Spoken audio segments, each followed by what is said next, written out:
Hello everybody. In this presentation, we will discuss about Goods and Services Tax or GST, the new indirect tax initiative from the central government.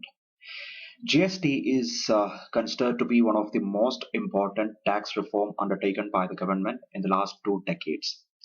GST is expected to be a path-breaking initiative, a game changer sort of a thing in the indirect tax regime in the country. GST was first introduced by the UPA government in 2011, and when they introduced in 2011 they have met with some stiff opposition from the state governments, those state governments who felt that their tax revenue is going to get affected once the GST is affected. So they couldn't make much headway in the bill. But the current NDA government, they were able to get it cleared in the Lok Sabha, but they are able to get it ratified from Rajya Sabha. And that's the politics of the issue. Let's not get into that one. Let's try to understand the concept of GST. Before getting into GST, let's try to understand the current tax structure in India. In India, the taxes can be broadly classified as direct tax and indirect tax. Direct taxes are like your income tax, then you have corporate tax, then you have your minimum alternate tax or MAT. Income tax is paid by the individuals on the income they have earned in a financial year. It is charged on a slab basis. Depends upon the slab that you fall in. You will pay 10%, 20%, or 30% tax on that. And corporate tax is the tax paid by the corporations or companies on the profit which they have generated. And the minimum alternate tax is paid by those corporates whose net taxable income is less than 18.5% of the total profit which they have earned. And the reasons for not requiring to pay tax or reasons for tax exemptions can be many.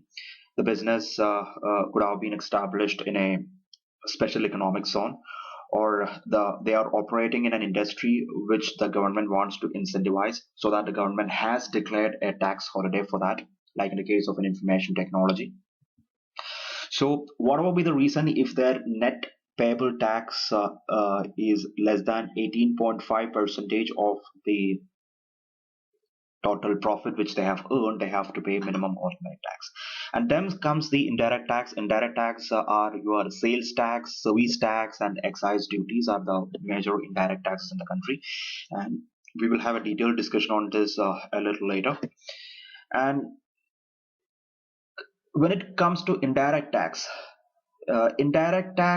is the focus of this discussion today, because GST is going to replace most of the indirect taxes which is there in the system right now. Okay, so if you look at the current indirect tax regime in the country, you can see that it is fraught with a lot of problems. It has got multiple taxes, which is taxed in different layers of taxation. This is making it extremely difficult to administer, monitor, and above all to comply with the provisions of the taxes. So your GST is considered to be a solution to that one. GST is expected to remove these clutter in the indirect tax regime, so that it would become easier to comply with the provisions of the tax and thus enable the ease of doing business in the country. So let's discuss about the taxes which is going to get subsumed once the GST is introduced. The first one is the excise duty.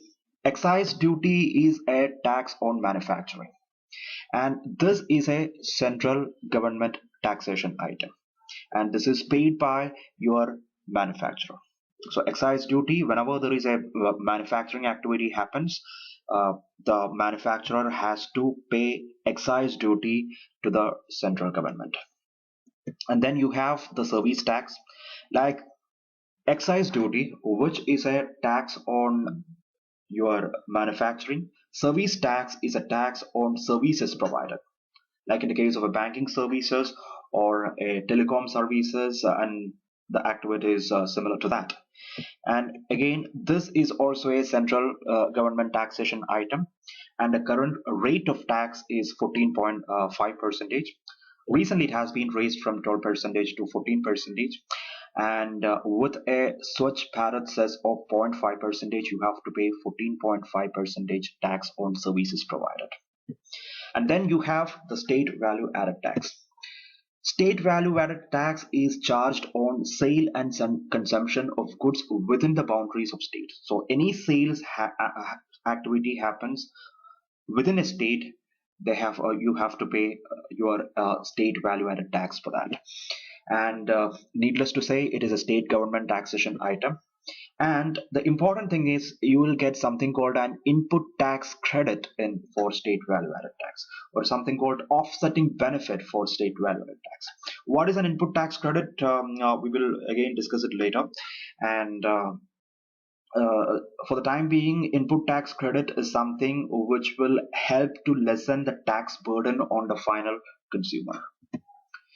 And then you have the central sales tax. Central sales tax is a tax levied on interstate sale and consumption of goods. Any sale which happens beyond the boundaries of a state. So, for example, a seller in Maharashtra is selling some item to a buyer in Tamil Nadu. Then central sales tax is applicable. This is again a central government taxation item. Because as per the provisions of your constitution, any interstate tax, it's the prerogative of the central government to tax it. And here also you will get the benefits of input tax credit. So sorry.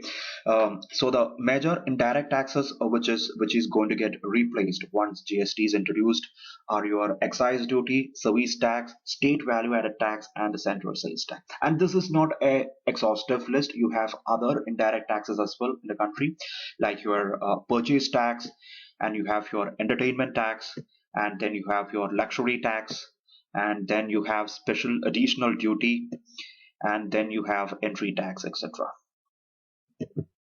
And now, what is GST? As described earlier, GST is a comprehensive tax structure which is going to replace most of the indirect taxes in the country. And GST is also known as a value added tax in some countries because it works on the principles of charging tax on the value additions done at the each stages of the production. And it is a consumption based tax. This is an important point because unlike your current indirect tax regime, which is an origin based taxation system, which means that tax is levied at the point where the goods are originated, your GST is charged at the place where consumption happened. And this was the major reason why most of the manufacturing oriented states objected GST when it was introduced for the first time, because they felt that their tax revenue is going to go down.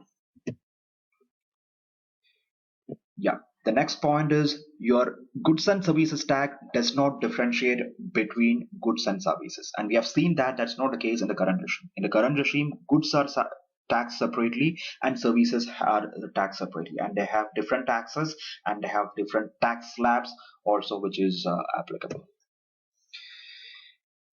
And in GST, your tax is levied on supply of goods and services. So incidence of tax is defined as it is a tax which is levied on supply of goods and services. And this is a very important point. Yeah, and it works on the principles of charging tax on the value addition at each business day. So let's try to understand the concept of value added tax with an example. For that, let's consider the example of a garment manufacturing industry. A garment manufacturing industry, the first link is a cotton farmer. Okay, so a cotton farmer produces cotton and then he sells it to a weaver. Weaver spin it, weave it, and make garments out of that one, and then he will sell it to a trader of cloth, and your trader will sell this reams of garment to a garment manufacturer, and this garment manufacturer makes ready-made garments out of that reams of cloth. So this is the example that we are considering. So the first transaction, the transaction from the cotton farmer to the weaver. And we are assuming that the selling price your farmer is charging is 25,000 rupees. And this being a agricultural product, there is no tax charged because agricultural products are exempted from tax in the country. And then your weaver, for him, the cost of this particular transaction is 25,000, and he is doing a value addition of 5,000 rupees.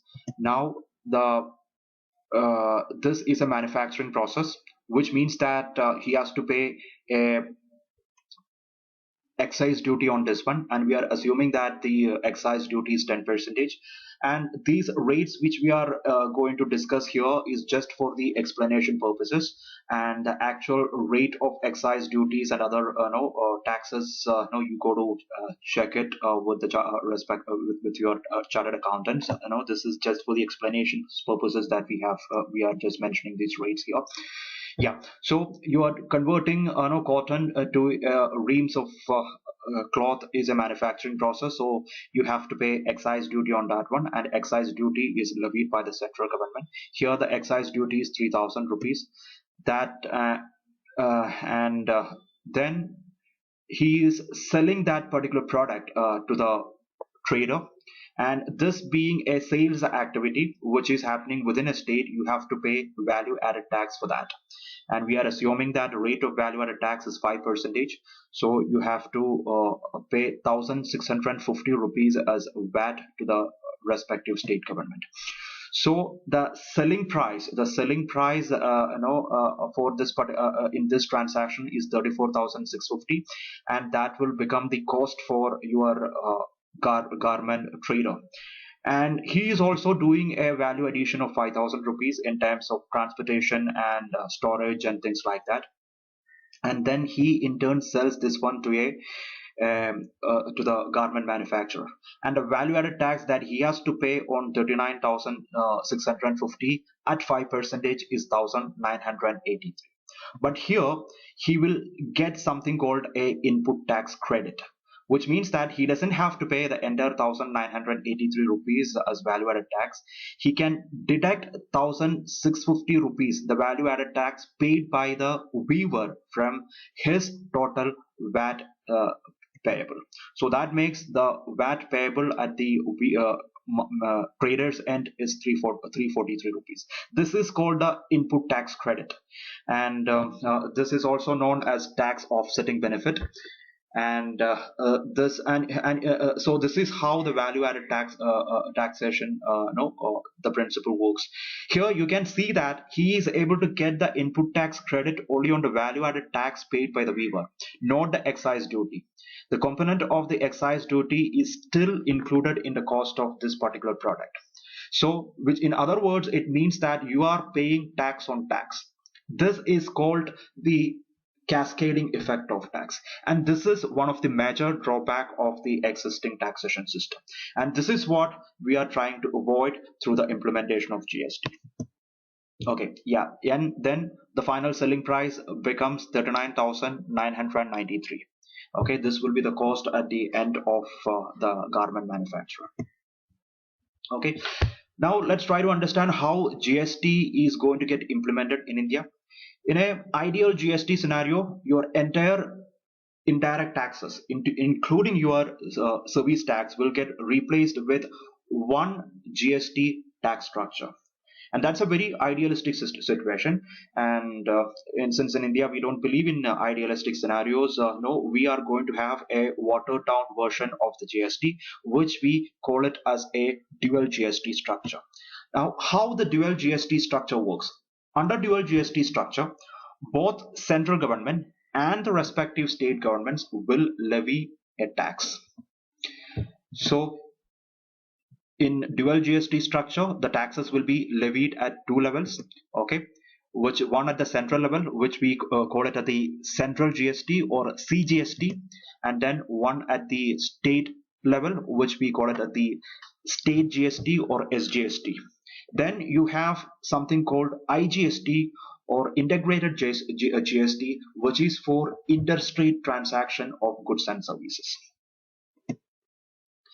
And there is an additional 1% tax recommended by the GST Council for all interstate transaction for the first 2 years of the implementation of GST, because this is primarily used for compensating those manufacturing oriented state who is worried that their tax revenue is going to get affected once GST is implemented. Okay, this is as an initial step. They're going to be only for a period of 2 years, but it can get extended based on the recommendation of the GST Council. Now let's look at the term supply of goods in GST. Supply of goods in GST is a very important term, because this is one term which decides the incidence of tax in GST structure. And this term supply of goods is going to replace a set of taxable events under the current regime. Certain taxable events like your manufacturing, sale, provision for services, etc., are going to get replaced by supply of goods. So GST is levied on supply of goods. Okay, unlike in the present system wherein we have a tax on manufacturing, which is called an excise duty, and a tax on sale and consumption of goods, which we call it as a value added tax, and then a separate service tax. That is not going to be the way the GST is administered. GST is going to get administered based on the definition of supply of good. Okay, so let's try to understand what is time of supply under GST. Time of supply means the removal of goods from the godown, or it can be the receipt of payment, or it can be the issuance of invoice. Anything can be considered as a time of supply under GST. And or it can be also a date on which the buyer shows receipt of goods. Yeah. And this is with respect to transfer of goods. And when it comes to services, it is the issuance of invoice, or the receipt of payment, or the date on which the receipt shows service can be considered as the time of supply. Now the place of supply. What will be considered as the place of supply, and where will the tax be paid? As far as the goods are concerned, it is the location where the goods are delivered. Okay, the important thing, we have seen that GST is a destination based taxation system, and the current regime is a origin based taxation system. So place of supply is considered as a place where the goods are delivered. And when it comes to services, it is the location of the recipient of the service is considered as a place of supply under GST. Now let's consider the laws which need to be passed as a part of your GST. For the effective implementation of GST, you need to pass as much as 33 new GST laws to be passed. And first of all, your GST is introduced as a 22nd amendment to the Constitution. Okay, and that is the reason why you need to get it passed in both houses of the Parliament. You got it ratified from the Lok Sabha, and then you need to get it passed with a minimum two-third majority in the Rajya Sabha, and more than 50% of the state legislatures also need to pass the GST. Then only it can become it will be considered as a constitution amendment, and then only it can become a law. And apart from that, there is going to be 33 new sets of GST laws. There would be one GST law which will be passed by the central government, and then there would be 31 SGST laws which need to be, or state GST laws which need to be passed by the state legislatures, and this include your two union territories as well, and then one IGST law which will be passed by the Parliament. So everything put together, totally some 33 GST laws need to get passed under the new GST regime. Now let's look at valuation in GST, how goods and services are valued in GST regime. GST is payable on transaction value, and it includes expenses relating to sale like packing, commission. Everything can be included in the price of that particular goods. And now the rate of GST. At what rate GST tax is applicable? See, the GST Council under the economic advisor PM has recommended a revenue neutral rate of 17 to 18 percentage.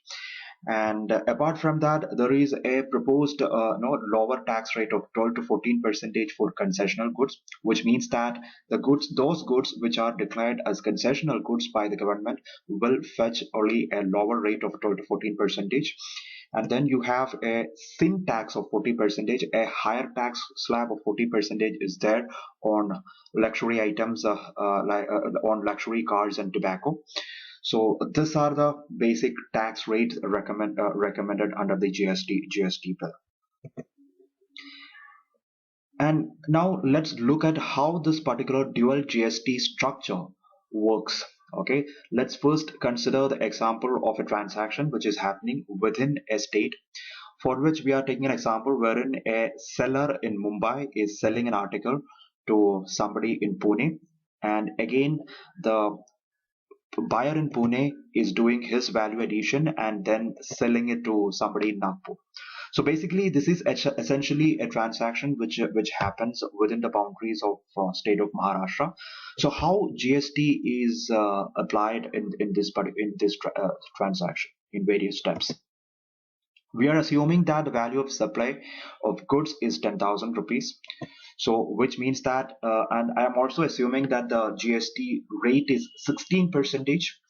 So which means that your central GST will be applicable at a rate of 8 percentage, which is 800 rupees, and you have a state GST which will be again 8 percentage, and the amount is going to be 800 percentage. So totally the seller has to pay a GST of 16,600 rupees.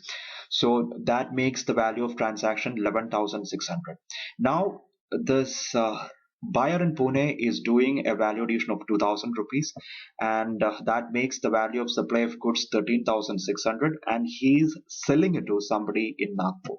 Here also your central GST of 8 percentage is applicable. The amount is 1,888, but here he can claim the input tax credit, or he can go for the tax offsetting benefit, which means that the CGST which has been paid in the previous leg of the transaction can be claimed as a deduction on the total CGST payable in this step, which means that he can deduct the 800 rupees which has been paid as CGST in the earlier step.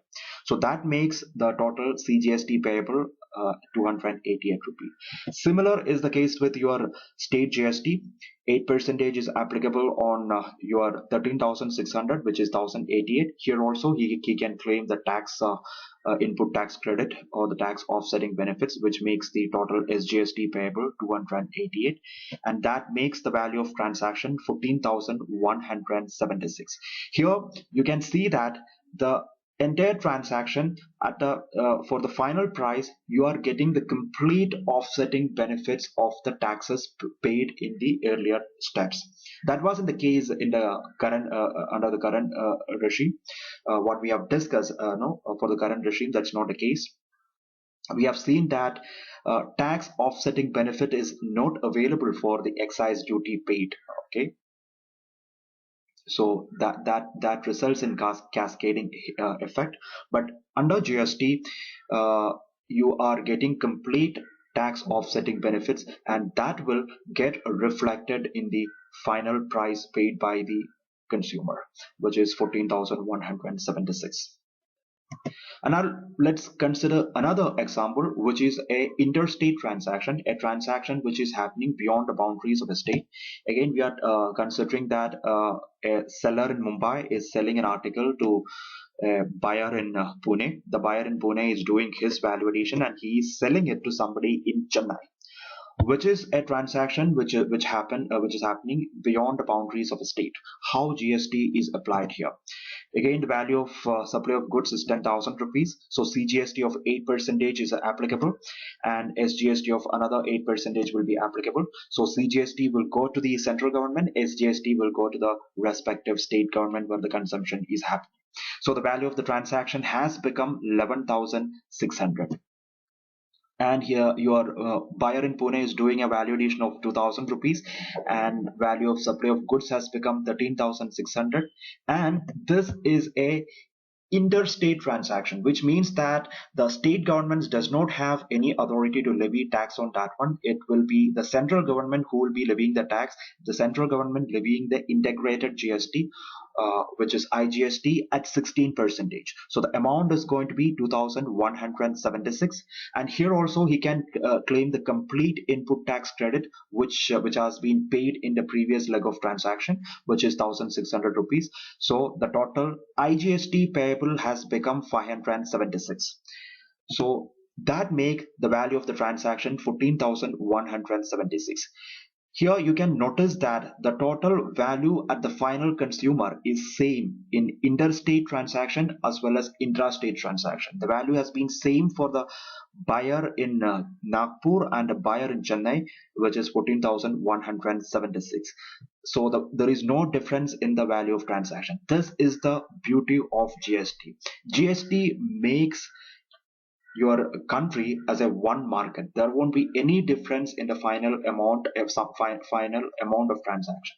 Okay, that's not the case in the current regime. The current regime, goods are priced differently in different states. This is primarily because of the reason that the difference in state value added tax. That is not going to happen in GST.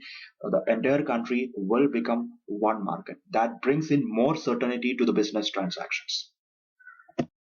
Now let's look at the impact of GST in the economy. The immediate impact of GST would be high inflation. This is primarily because of reasons that your GST is charged at a high tax rate.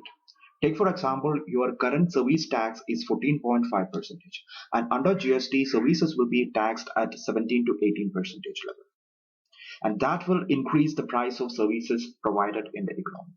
Same is the case with other articles, because no, your all the other tax rates are considerably at a lesser rate than the GST. So immediate effect of GST would obviously be high inflation. But this is going to be only a temporary phenomenon, because the benefit of GST will contain inflation over a longer period. GST has the tax offsetting benefit, as we have discussed, and that will have an immediate bearing on the prices. And besides, the higher offsetting benefits in GST will act as an enabler for better manufacturing processes. And unlike in the current regime where indirect taxes are levied under different heads like your excise duty, sales tax, service tax, etc., and for which you have you for some items you will get offsetting benefits and some items you will not get offsetting benefits, the complete cascading effect of taxation is not avoided in the current regime. But under GST, taxation is going to be based on one incidence of tax, which is supply of goods, and which can lead to higher offsetting benefits. Inefficiencies in the taxation system will lead to misallocation of resources in the economy. A taxation system which does not have good provisions for tax offsetting will lead to misallocation of resources. And this will have an impact on the international competitiveness of the good produced in the economy. Misallocation of resources will lead to cost escalation, and this will affect the competitiveness of the goods produced in the economy. And absence of a correct input tax credit leads to distortion in production methods based on differentially taxed inputs. Consequently, that can lead to shift in consumption pattern. And that discourages capital expenditure in the economy. So if the capital expenditure does not happen, it will affect job creation in the economy. Raw materials produced in different states or substitutable raw materials which are taxed differently affect the choice of raw materials based on cost, irrespective of its efficiency and less than optimum suitability in production.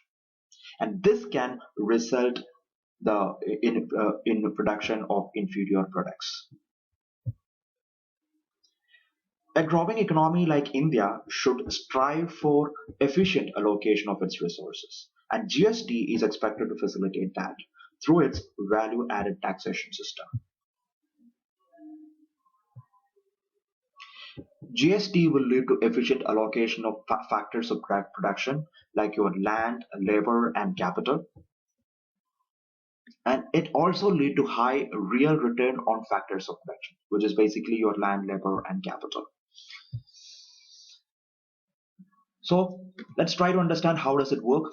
The benefits of tax offsetting will lead to capital expenditure in manufacturing. And capital expenditure in manufacturing means more automation of production activities. So people will invest more in automation of their production processes. So your manufacturing activities will become more automated.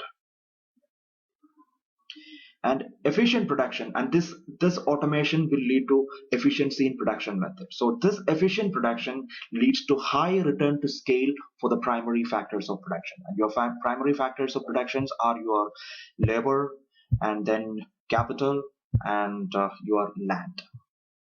Labor, for example, okay, they will be rewarded with high salaries. Let's try to understand how this happens. Take the example of a blacksmith. A blacksmith who is working in a traditional workshop, he might take days to make a sickle or a knife or whatever it's going to be. So the same effort, if he can put it on the assembly line of a factory, the productivity goes up.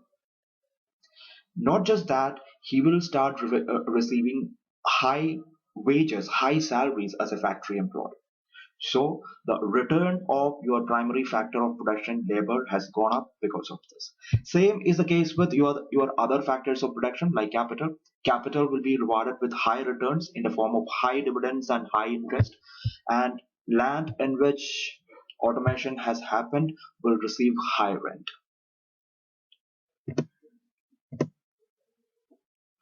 So the products of this efficient manufacturing process. The products of this efficient manufacturing process, and I would say manufacturing is a sector which has got imperfect competition. Why imperfect competition? Because the entry barriers in manufacturing is quite high. Manufacturing requires high capital expenditure and high level of organizational capabilities. Yeah. Now, the products of this manufacturing sector is consumed by a sector like services and agriculture where you have perfect competition. So what it means is that the producers in manufacturing, they won't be able to raise price arbitrarily because it is the resources which is generated through a sector which has got perfect competition is used for consuming products of manufacturing which has got imperfect competition. The best example of this is of a tractor. A tractor is a product of manufacturing process which has got imperfect competition, and tractors are used for agricultural activities, uh, which is a sector which has got perfect competition. So your tractor manufacturers cannot raise the price of tractors arbitrarily because it is the resources of agricultural sector which has got perfect competition because entry barriers are very low in agriculture and services sector. It is that resources it is used for consuming the products of manufacturing which has got imperfect competition. So put it in a nutshell, the benefits of tax offsetting leads to capital expenditure in manufacturing, and that will result in more automation of production activities and high return to scale of returns to primary factors of production like your labor, capital, and land. Labor will receive high salaries. Capital will receive high remuneration in terms of interest and dividend, and land will receive higher rents. So the products of manufacturing, which has got imperfect competition, is consumed by a sector like agriculture and services, which has got perfect competition.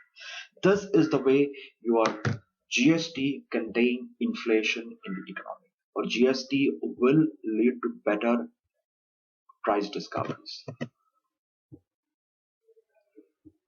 And moreover, share of primary inputs in output is higher in agriculture and services industry, and this will lead to quality employment generation. Take for example, your factories are automated, so creation of employment will shift to services and agricultural sector, and there the salaries and wages are high compared to an agricultural sector.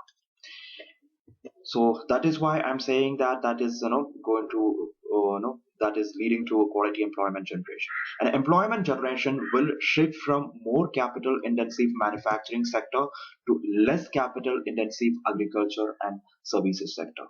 So jobs in manufacturing also will become less physically exertive, and jobs will get shifted from less labor intensive services, less labor intensive services and agriculture sector.